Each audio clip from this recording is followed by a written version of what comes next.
மத்திய அரசு ஊழியர்களுக்கும் ஓய்வூதியதாரர்களுக்கும் மிக முக்கியமான அறிவிப்பு வெளியாகியுள்ளது. ஓய்வூதியம் மற்றும் கிராஜுவிட்டி தொடர்பாக புதிய கடுமையான விதி மாற்றங்கள் நடைமுறைக்கு வருகின்றன. இதனால் சில ஊழியர்கள் இழப்புகளை சந்திக்க நேரிடலாம்.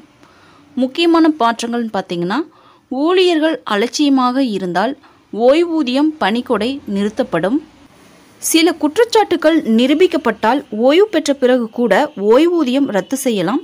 மத்திய அரசு விதிகள் 2021 கீழ் 8 புதிய விதிமாற்றங்கள். UPSC பரிந்துரையின் கீழ் ஓய்வூதியம் மீட்க அரசு அதிகாரம் பெற்றுள்ளது. CAG அதிகாரம். கணக்கு துறையில் பணியாற்றியவர்களின் ஓய்வூதியம் முடக்கலாம்.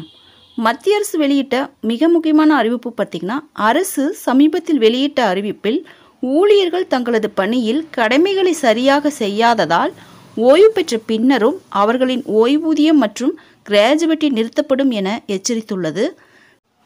தரமான பணியாற்றாமல் அலட்சியமாக இருந்தால் ஓய்வூதியம் ரத்து செய்யப்படும். ஊழியர் எந்த அமைச்சகத்திற்குள் வருகிறாரோ அந்த அமைச்சக செயலாளருக்கு ஓய்வூதியத்தை நிறுத்த அதிகாரம் உள்ளது. ஓய்வு பெற்ற பிறகு ஒப்பந்த அடிப்படையில் பணிபுரியும் ஊழியர்களுக்கும் புதிய விதிகள் பொருந்தும். ஓய்வூதியம் மற்றும் கிராஜுவிட்டியின் நிறைவு யார் முடிவு செய்யலாம்?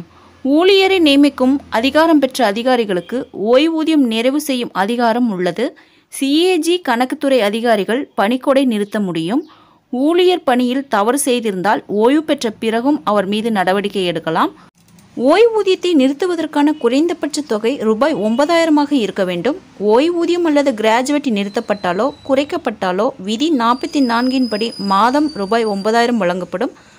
மத்திய அரசு ஊழியர்கள் இந்த விதிகளை முழுமையாக புரிந்து கொண்டு தங்கள் ஓய்வூதியம் மற்றும் கிராஜுவிட்டியை பாதுகாக்க முன்வர வேண்டும்.